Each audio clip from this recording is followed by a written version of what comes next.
अस्सलाम वालेकुम दोस्तों, मैं तव्हांजो पंहिंजो भाउ ज़ुल्फ़िकार अली चांडियो। दोस्तों, ही तव्हांखे आउं लाड़काणे जा मंज़र ॾेखारे रहियो आहियां। गुज़िरियल राति जेका बरसाति पई उन खां पोइ लाड़काणे जो तक़रीबन जेका हीअ अक्षर आहे रेशम गली, मेन जेका सो रोड, जनाबाग road, VIP road, press club वारो पासो, गर्ल्स कॉलेज जो अॻु ऐं जेका सो ही कारोबारी मर्कज़ वारा हंध जेके आहिनि पाणी हेठि आहिनि।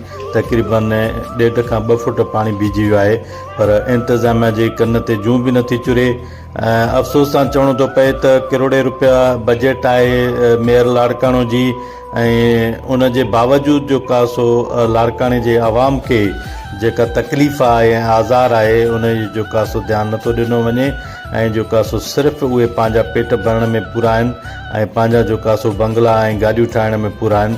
बाक़ी उन्हनि जो आवाम सां छा वञे, आवाम भले आज़ार में हुजे।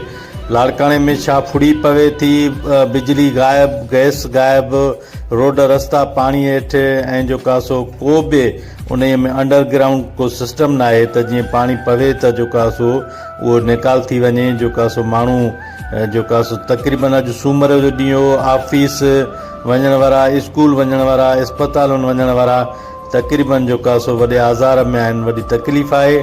ख़ुदा जेका सो लाड़काणे ते रहम कयो। लाड़काणे जे जेका सो माण्हुनि जे आवाम जे वोटनि ते चूंडिजी अचो था ऐं वॾियूं वॾियूं दावाऊं कयो था त असां लाड़काणो खे पेरस ठाहींदासीं, पर लाड़काणे जो हीअ अक्षर आहे जेको तव्हांजे साम्हूं आहे।